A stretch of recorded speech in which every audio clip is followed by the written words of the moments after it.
Hello everyone and welcome to myfirstshortsale.com. My name is Fred Weaver and my partner Kevin Kaufman's behind the camera today. We make up Group 4610, Arizona's premier short sale team.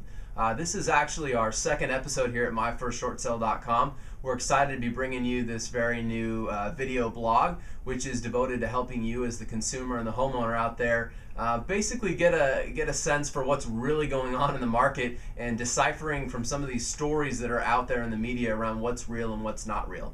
Just a quick background on Kevin and myself. We have, I've been in real estate for almost 6 years now. Kevin's been in real estate for about 3 years. And we have been specializing in short sales now for a little over 2 years. We've closed I think we're close to 250 plus short sales. We'll just say hundreds at this point because the number is pretty large. But what's most impressive is not actually the number of short sales we've closed, but the accuracy that we've closed them at. 90% of all short sale listings that we've taken have successfully closed and completed a short sale. The industry standard out there, for those of you that aren't familiar, is somewhere between 20 to 50% depending upon who you talk to. But in Kevin and my opinion, anything less than 85 or 90% truly is somebody that does not understand short sales. So having said all that, today I would like to kind of reference an article, and we'll have this linked here on our blog so you can read it, but I'm going to reference an article that appeared here locally in the Phoenix, Arizona area.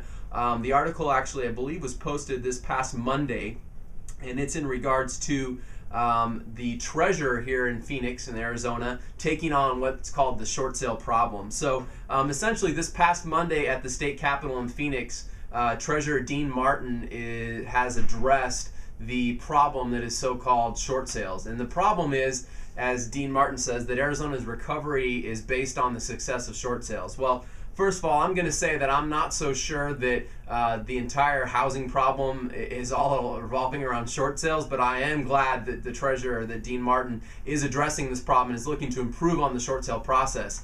I do want to point out something in the article, and for some of you, you might go, this isn't really a big deal, but this is kind of going to be what myfirstshortsale.com is all about, what we're going to highlight here. This particular article written by ABC 15 mentions that 1 in 8, now hear that right there, 1 in every 8 homes on the market in Arizona is a short sale. And when I first read that, I kind of thought to myself, well, that's interesting. I think that sounds kind of low. And it is. And this is what I'd like to point out to you guys. So for those of you out there, currently there's just over 54,000 listings on the MLS market here in Phoenix, meaning active listings, listings without offers, as well as listings that have offers on them. We refer to those as active with contingency or pending.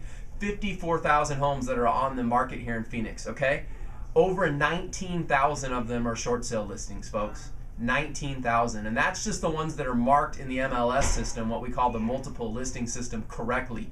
You can do the math there. 19 into 54 is a lot more than 1 in 8. In fact, it's 35%. More than 1 in every 3 listings on the market is a short sale. So I bring that up to say, as you're out there listening to short sale information and reading articles, you got to be very careful the source that you're listening to. I applaud ABC 15 for writing this article and being aware of what Treasurer Dean Martin has done this past week at the Capitol. But it's also important to note that a lot of the stuff that's printed out there in the media is not correct. And I'm not just picking on ABC 15. It's AZ Central, it's NBC News, it's Fox News, it's Channel 3. I don't care who it is you get your news from. The point is you got to be careful. So here's the real bottom line. 1 in 3 homes on the market today in the Phoenix area is a short sale.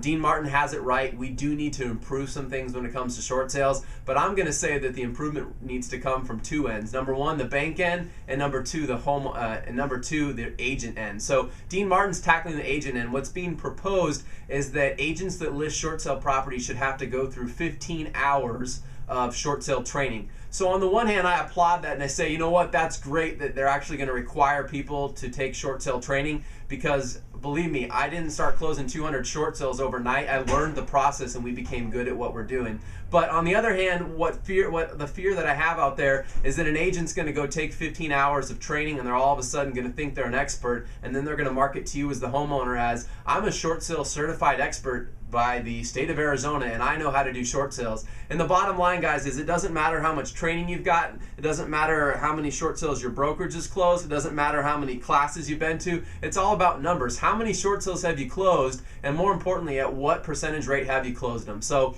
again, this isn't just to brag about our numbers, but Kevin and I, Group 4610, we've closed hundreds of short sale transactions with a 90% mark. Make sure you know who you're getting into business with. You may be in another state besides Arizona watching this, and we can't help you here as Group 4610. Interview the agent that you're considering hiring and make sure they have real numbers. Ask them how many they've closed. Ask them the percentage rate they've closed them at. That's the important stuff you want to know. And we'll follow up more on this article. I'm interested to see what comes of this little meeting that Treasurer Dean Martin has brought up. I'm interested to see what happens, and I'm sure we'll hear some more information on that in the coming weeks, and we'll update you on that. So thanks so much for joining us today, and we'll look forward to seeing you next time.